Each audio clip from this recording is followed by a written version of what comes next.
The Lost Cipher, An Archaeologist's Quest. Chapter 1. The Map Beneath the Dust. It began on a sweltering afternoon in Cairo, inside the labyrinthine backrooms of the Egyptian Museum, a place where light barely reached and where time itself seemed suspended in layers of sand and paper.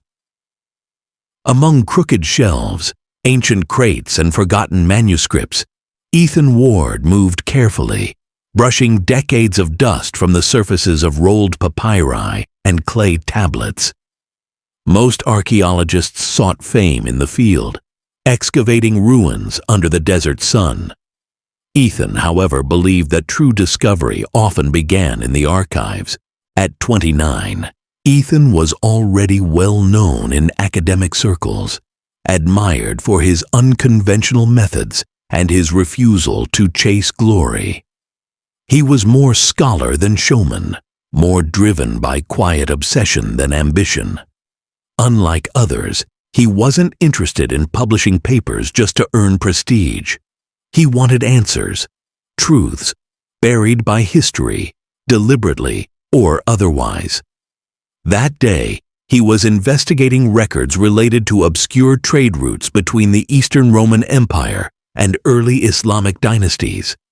As he rummaged through a neglected cedar chest, his fingers brushed something unusual: a scroll wrapped in faded blue silk, sealed with a wax imprint of a bird, a falcon, encircled by rings. Ethan's heart skipped a beat. He unwrapped the scroll gently. It was brittle and yellowed, but intact. The ink, though faded, was still readable. What lay before him was neither map nor manuscript, but a fusion of both. A coded topography stretching across parts of Egypt, Jordan, and Syria, etched with ancient symbols that bore no clear cultural origin.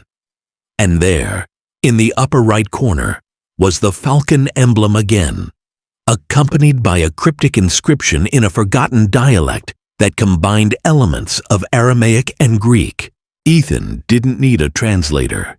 The emblem matched an obsidian amulet he had worn since childhood, left to him by his grandfather, James Ward, a World War II-era explorer and cryptographer who vanished mysteriously in the 1950s during an expedition in North Africa. The amulet had seemed like a memento until now. He placed the amulet over the scroll. The shapes aligned. The rings around the falcon mirrored concentric lines drawn on the parchment. What he held, Ethan realized, wasn't just a relic of trade. It was a map to something hidden, something powerful. Heart racing, he retrieved his field journal and began documenting. The notes suggested the location of an ancient tomb, older than Islam, older even than the pharaohs, concealed beneath what once was a convergence point between Roman, Egyptian, and Persian territories.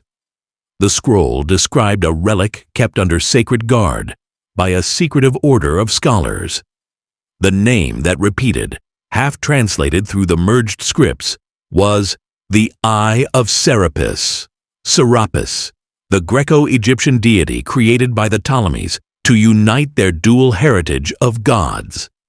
To many historians, Serapis had always been symbolic, a political construct. But the eye? This was new. Ethan sat back on the dusty floor, overwhelmed.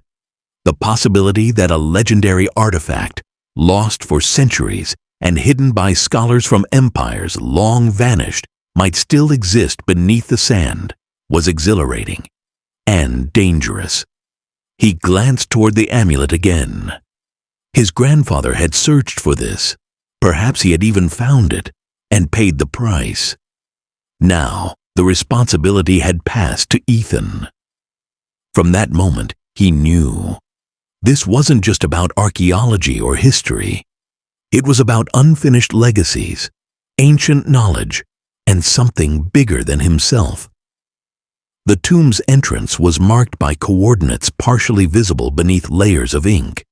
a location deep in the Libyan desert, beyond the reach of tourists and well outside mapped excavation zones. Ethan packed the scroll, the amulet, and his notes. He wasn't sure what he would find, but he knew he had to follow the trail, if not for the sake of discovery, then to finally complete the journey his grandfather had started more than half a century ago. What he didn't know yet was that he wouldn't be making the journey alone, nor that someone else was already watching. Chapter 2. Allies in the Dust. 3 days later, Ethan stood at the edge of the Great Sand Sea, where the dunes of western Egypt stretched endlessly toward the Libyan border. The heat radiated off the land in rippling waves, and the air shimmered with the kind of stillness that made time feel suspended.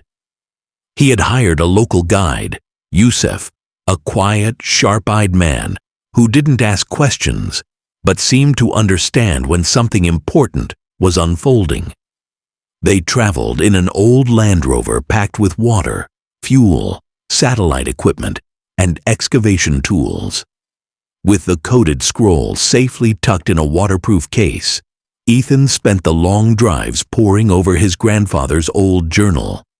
Hidden among the yellowed pages and ink sketches were cryptic notations. "Falcon sings where the sun bleeds, and beneath the serpent's crown lies the gate of forgotten kings." He had never understood them as a boy. Now they felt like directions. By dusk on the 4th day, they reached a rocky plateau surrounded by sheer cliffs and half-buried ruins. GPS confirmed the coordinates. According to ancient texts, this had once been the crossroads of 3 lost settlements, destroyed in a forgotten war during the decline of the Roman Empire. Beneath it, if the scroll was right, lay a tomb undisturbed for over 15 centuries. Yusuf helped Ethan set up camp, but Ethan couldn't sleep. That night, under a sky dusted with stars, he studied the rock face by lamplight and noticed an unusual fissure behind a tangle of desert brush. It was too symmetrical. He cleared the brush and found a weathered falcon carved into the stone, its eyes hollow, its wings spread. The same falcon from the amulet. Ethan pressed the amulet into the hollow eyes. Nothing happened. Then, a low rumble. The ground beneath him vibrated, and the rock face slowly creaked open just a few inches. A blast of cool, stale air escaped. Behind the carved stone was a narrow passage, the entrance to the tomb. He returned to camp, heart racing. In the morning, they'd descend, but someone was already watching them from a distance. High above, cloaked by the darkness and dune shadows, a drone hovered. It buzzed almost imperceptibly, its lenses zooming in on the camp, transmitting images back to an underground lab in Istanbul, where a man known only as Casimir Voss leaned forward in his leather chair. Casimir had been waiting for this moment for years. The next morning, Ethan and Yusuf entered the tomb. The air was dry, stale, filled with the scent of centuries-old dust and stone. Their flashlights lit ancient murals, blended Greco-Egyptian art depicting not gods, but astronomers, cartographers, and architects, all shown guarding a central object that resembled a crystal eye embedded within a serpent's crown. The Eye of Serapis. Ethan couldn't believe it. This wasn't mythology. It was history, erased, hidden, protected. A real secret society of scholar priests had existed, guarding not treasure, but knowledge, mathematical principles, astronomy, medicine, possibly even lost technologies. Further inside, they found a stone staircase leading downward, chiseled with perfect symmetry. In a chamber below, atop a marble pedestal, rested an obsidian orb etched with ancient symbols, possibly the eye itself. Ethan reached out to touch it when a sound echoed from behind. Footsteps, unmistakable. He turned. Yusuf had drawn his blade, but it wasn't Yusuf's betrayal he feared. Behind the blade came 3 armed men in tactical gear, their faces obscured, weapons raised. Ethan recognized one of the patches on a vest, a falcon devouring a snake. It matched a sketch in his grandfather's notes. The Order of the Severed Wing, a radical splinter group of treasure hunters, once scholars themselves, now mercenaries for hire. They believed ancient power should be controlled, not shared. They weren't here to discover. They were here to steal. Ethan knew then that he wasn't just retracing his grandfather's path. He was walking into the same trap. Chapter 3. The Tomb of Shadows, surrounded in the dim torchlight of the underground chamber. Ethan took a step back. The mercenaries advanced slowly, methodically. Yusuf stood frozen, blade in hand, torn between loyalty and fear. Ethan raised his hands in a calm gesture, trying to buy time. His eyes flicked to the orb resting on the pedestal, the Eye of Serapis. The leader of the intruders stepped forward, removing his helmet. A sharp jawline, pale blue eyes, and a scar that ran like lightning from temple to chin. Ethan recognized him instantly from his grandfather's notes. Arden Weiss, Voss's right-hand man. Once a respected academic, now a collector of forbidden relics, known for brutal expeditions and even more brutal betrayals. Arden didn't speak. He simply gestured to the eye. Ethan knew what he was after, and he also knew he couldn't let him have it. In a swift movement, Ethan turned and grabbed the orb from the pedestal. The chamber shook. A low, pulsing hum began to echo through the stone. A seam in the wall behind the pedestal glowed faintly blue. Dust rained down from the ceiling. And then, suddenly, silence. Everything stopped. Even the mercenaries froze, unsure. Then, the orb in Ethan's hands pulsed, just once, as if it had recognized him, and from the corner of the room, a hidden panel in the wall cracked open. Without hesitating, Ethan bolted through it. Bullets ricocheted behind him as he ran through the tunnel. The air grew colder, and the walls shimmered with a soft bioluminescent glow. Symbols flickered across the stone like echoes from the past. He could hear footsteps behind him. Closer, he ran faster. At the tunnel's end, he burst into a cavernous gallery lit by shafts of golden light pouring from a collapsed ceiling above. The room was filled with artifacts, scrolls in glass tubes, metallic tablets, and sculptures fused with materials he couldn't even recognize. In the center stood a circular platform engraved with celestial maps and ancient Greek inscriptions, and standing beside it was someone he didn't expect. A woman. Mid-30s, tall, with dark auburn hair tied back beneath a desert scarf, her eyes alert and calculating. She held a leather satchel and a journal open in her hand. She looked up, startled by Ethan's entrance, but didn't flinch. Her name was Sophia Vale, an independent historian, renowned for her work decoding esoteric Greek texts. Ethan had read her articles in archaeological journals. She had disappeared from public view nearly a year ago. Now, here she was, at the heart of an ancient mystery. Sophia had been following her own trail of clues, starting from an artifact unearthed near Delphi, which spoke of a sacred eye that once guided lost civilizations. When she pieced together the final coordinates, she had arrived days earlier and remained hidden, studying the site in secret. As Ethan explained his situation, she nodded. Her gaze sharpened when he revealed the amulet and his grandfather's journal. Their paths had converged for a reason. Suddenly, the platform beneath their feet began to glow in intricate patterns. The eye pulsed again in Ethan's hands, and Sophia stepped back, realizing the orb was interacting with the platform's ancient mechanisms. "Coordinates," she whispered. "Not geographic, but celestial." The eye was a kind of ancient device, perhaps not technology in the modern sense, but something older, rooted in sacred geometry and the forgotten sciences of the ancient world.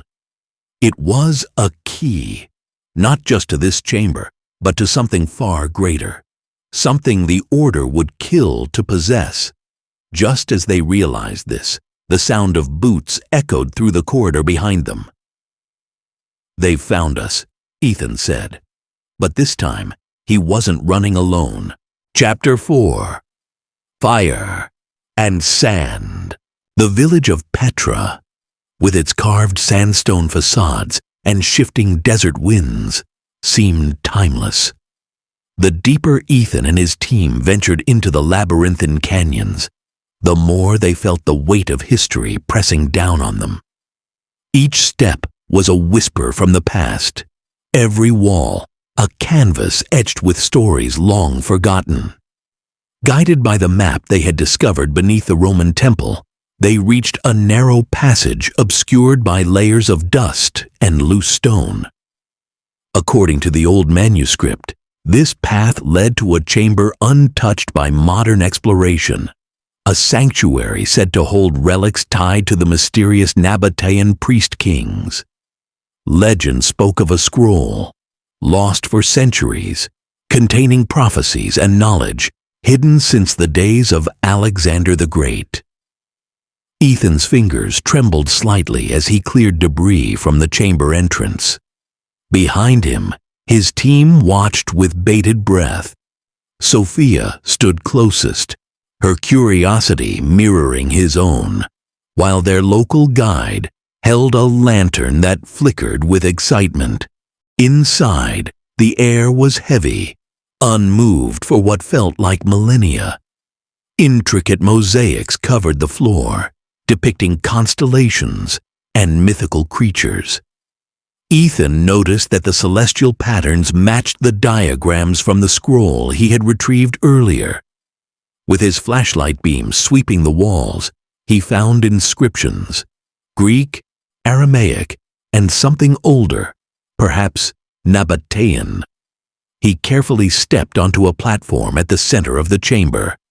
As his weight shifted, the mechanism beneath clicked, and a low rumble echoed through the rock. The ground beneath them shook, but not with danger. It was a door opening, hidden beneath layers of time. Dust flew as a slab of stone moved aside, revealing a hidden vault. Inside the vault, encased in glass and gold, was the scroll. But it wasn't alone. Surrounding it were relics that defied imagination. A ceremonial dagger shaped like a serpent, a clay tablet that radiated faint heat, and a bronze astrolabe that seemed to hum softly as Ethan approached. He knew instantly they weren't just historical artifacts. They were pieces of a puzzle tied to an ancient secret. Sophia carefully photographed everything, while Ethan transcribed parts of the scroll. It hinted at a convergence, an event foretold in multiple ancient cultures where history, myth, and celestial alignment would collide. But just as they began documenting, a static-filled voice crackled over the radio. "Dr. Ward, we have a problem," came the voice of Marcus, one of their technicians stationed above ground. "We're not alone." Within minutes, Ethan realized what had happened.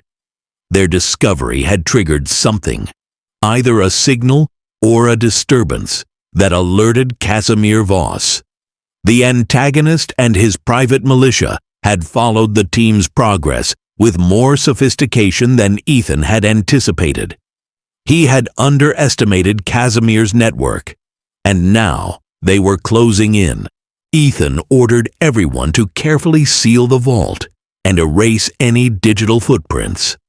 They couldn't let the relics fall into the wrong hands. What they had found was not just valuable, it was powerful, and power always drew those who sought control. As they exited the chamber, the mood had shifted. The thrill of discovery gave way to the tension of pursuit. Ethan knew they needed to get the scroll to a safe location for study, but time was running out. And somewhere in the shadows of the canyon, Casimir was waiting, with eyes fixed on the same prize. Chapter 5. Escape and Revelation. Ethan found Sophia near the exit, injured but alive. As sand filled the tomb, he carried her into the open, the eye safely tucked in his satchel. They had survived, but barely. Back in Cairo, scholars debated the relic's true nature. Ethan and Sophia chose not to reveal the eye's powers to the public. Instead, they arranged for it to be stored in a secret chamber beneath the Louvre in Paris, protected by international law and historical custodians. The experience had changed Ethan. For the first time, he considered settling down, maybe even taking up teaching. But adventure still called to him. Sophia, now fully recovered, had no intention of returning to a quiet academic life either. They remained in touch, partners in knowledge, perhaps more. Epilogue. A new map unfolds. Months later, a package arrived at Ethan's London flat. Inside, a piece of parchment in Sophia's handwriting. Another map, this one marked with symbols from the ancient Indus Valley, and the words, "For those who seek, the world always leaves breadcrumbs." Ethan smiled. The adventure wasn't over. If you enjoyed the story of Ethan Ward and want to keep learning English through more of his thrilling adventures, don't forget to subscribe to the channel. New stories are coming soon.